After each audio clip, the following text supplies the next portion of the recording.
So in this video, we're going to be talking about how to reset Morgan Stanley or E-TRADE application password. So let's just get straight into the video.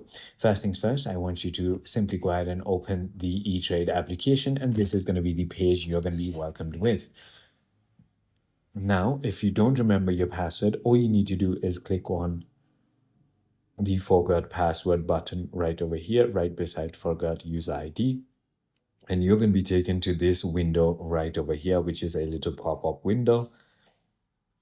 Now, all you need to do is simply go ahead and enter your user ID and click on submit. And what they're going to do is they're going to send you a verification code to the email, which is going to be registered with your account. And once you've done that, simply go ahead and enter that code in the application, and they'll let you create a new one.